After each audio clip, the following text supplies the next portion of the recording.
And the people who brought me the dance, Delawareans.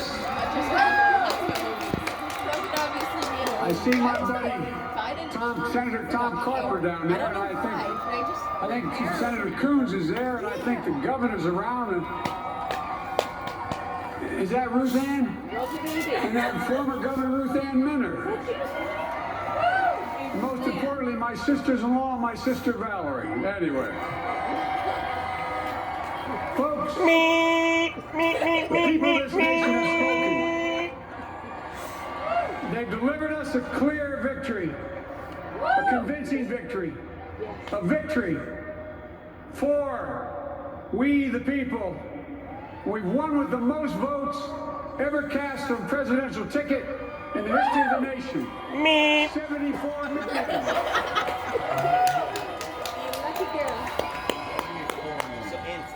What I must admit has surprised me. Tonight, we're seeing all over this nation, all cities and all parts of the country, indeed across the world, an outpouring of joy, of hope, renewed faith in tomorrow. Bring a better day.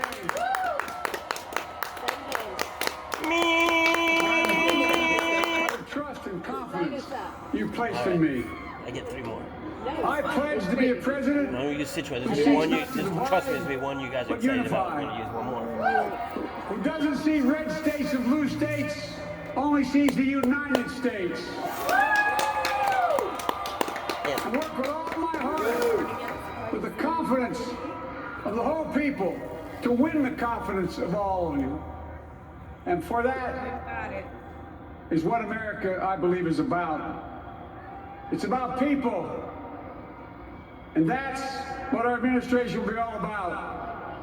I sought this office to restore the soul of America, to rebuild the backbone of this nation, the middle class, and to make America respected around the world again. To unite us here at home. It's the honor of my lifetime that so many millions of Americans have voted for that vision. And now, the work of making that vision is real. It's a task, the task of our time. Folks, as I said many times before, I'm Jill's husband. And I would not be here without her love and tireless support of Jill and my son Hunter and Ashley, my daughter, and all our grandchildren and their spouses and all our family. They're my heart. Jill's a mom, a military mom, an educator. And she has dedicated her life to education. But teaching isn't just what she does, it's who she is. For American educators, this is a great day for you all. Yeah! Woo! Me! In the White House. Jill's going to make a great first lady. I'm so proud of her. Look at those American flags. American flags. I'll have the honor of serving with the fantastic Vice President who you just heard from, Kamala Harris. Who makes history as the first woman, first black woman, the first woman from South Asian descent, the first daughter of an immigrant ever elected in this country. Don't tell me it's not possible in the United States. It's long overdue. And we're reminded tonight of those who fought so hard for so many years to make this happen. But once again, America's bent the arc of the moral universe more toward justice. Yes. Kamala, Doug, like it or not, your family, you become an honorary Biden, there's no way out. All those of you who volunteered and worked the polls in the middle of this pandemic, local elected officials, you deserve a special thanks from the entire nation. And my campaign team and all the volunteers and all who gave so much of themselves to make this moment possible, I owe you. I owe you. I owe you everything. And all those who supported us, I'm proud of the campaign we built and ran. I'm proud of the coalition we put together. The broadest and most diverse coalition in history. Democrats, Republicans, Independents, progressives, moderates, conservatives, young, old, urban, and suburban, rural, gay, straight, transgender, white, Latino, Asian, Native American. I'm meeting, especially those moments, and especially those moments when this campaign was at its lowest ebb. The African American community stood up again for me. Hi, Bird. And I'll have yours. I said at the outset, I wanted to represent this campaign to represent and look like America. We've done that. Now that's what I want the administration to look like and act like. For all those of you, President Trump, I understand the disappointment tonight. Okay, here we go. I've lost a couple times myself, but now, let's give each other a chance. It's time to put away the harsh rhetoric, lower the temperature, see each other again, listen to each other again. And to make progress, we have to stop treating our opponents as our enemies. They are not our enemies, they are Americans. They're Americans. The Bible tells us to everything there is a season, a time to build, a time to reap, and a time to sow, and a time to heal. This is the time to heal in America.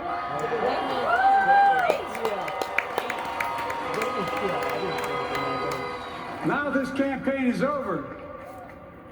What is the will of the people? What is our mandate? I believe it's this.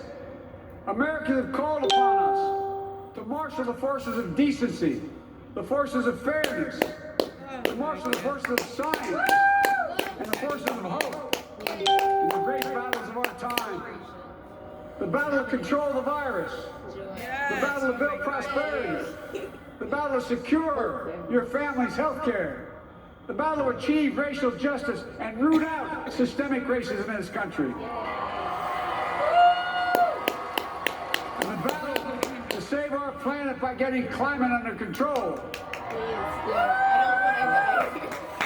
The battle to restore decency, defend democracy, and give everybody in this country a fair shot. That's all they're asking for, a fair shot. Our work begins with getting COVID under control. We can now repair the economy, restore our vitality, or relish life's most precious moments, hugging our grandchildren, our children, our birthdays, weddings, graduations, all the moments that matter most to us until we get it under control. On Monday, I will name a group of leading scientists and experts as transition advisors to help take the Biden-Harris COVID plan and convert it into an action blueprint that will start on January the 20th, 2021. Ryan's birthday! Bedrock science will be constructed out of compassion, empathy, and concern. I will spare no effort, none, or any commitment to turn around this pandemic. Folks, I'm a proud Democrat, but I will govern as an American president.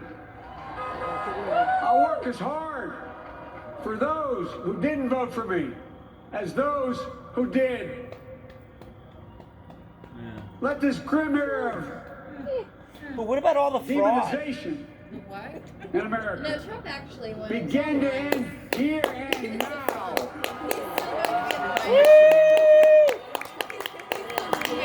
Refusal of Democrats and Republicans to cooperate with one another. It's not some mysterious force beyond our control. It's a decision, a choice we made. Yes, not that And if we can bad. decide not to cooperate, then we can decide to cooperate. And I believe that this is part of the mandate given to us from the American people. They want us to cooperate in their interest. And that's the choice I'll make. And I'll call on Congress, Democrats and Republicans alike, to make that choice with me. The American story is about slow yet steadily widening the opportunities in America. And make no mistake, too many dreams have been deferred for too long. We must make the promises of the country real for everybody. American no matter flag. their race, their ethnicity, their faith, their identity, or their disability. Folks, America has always been shaped by inflection points, by moments in time where we've made hard decisions about who we are and what we want to be. Lincoln in 1860, coming to save the Union. FDR in 1932, promising a beleaguered country a new deal. JFK in 1960, pledging a new frontier. And 12 years ago, when Barack Obama made history, he told us, yes, we can.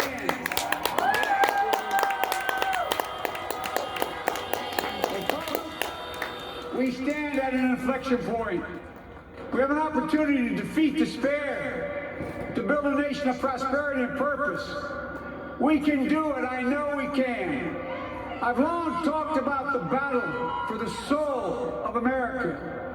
We must restore the soul of America. Our nation is shaped by the constant battle between our better angels and our darkest impulses. And what presidents say in this battle matters. It's time for our better angels to prevail. Tonight, the whole world is watching America. And I believe at our best, America is a beacon for the globe. We will not lead, we will lead not only by the example of our power, but by the power of our example.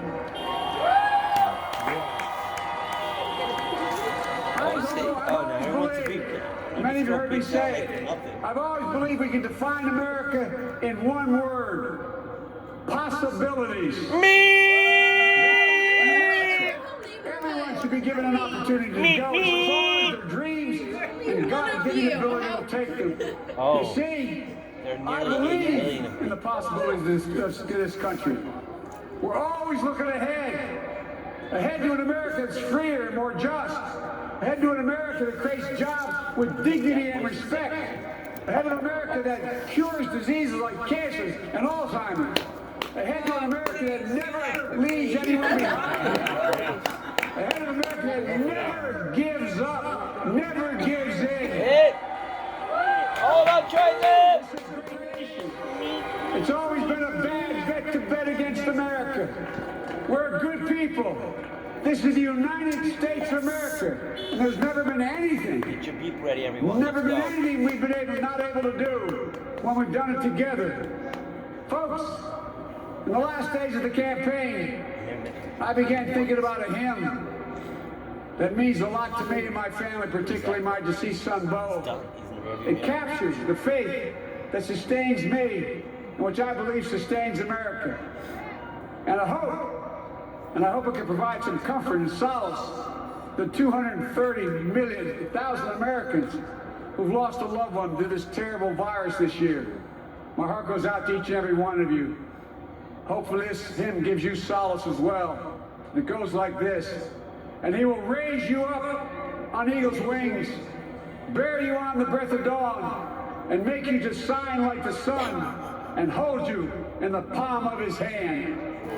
And now together, on eagle's wings, we embark on the work that God and history have called upon us to do, with full hearts and steady hands, with faith in America and in each other, with love of country, a thirst for justice. Let us be the nation that we know we can be. It's not a nation united, chant. That's all we a nation strengthened, a nation healed. The United States of America, ladies and gentlemen, there's never been anything we've tried we've not been able to do.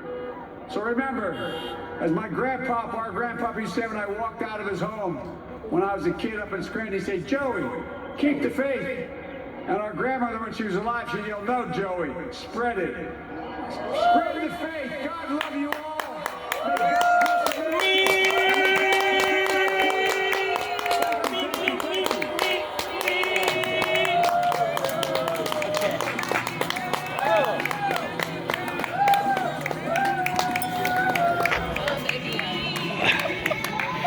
You know,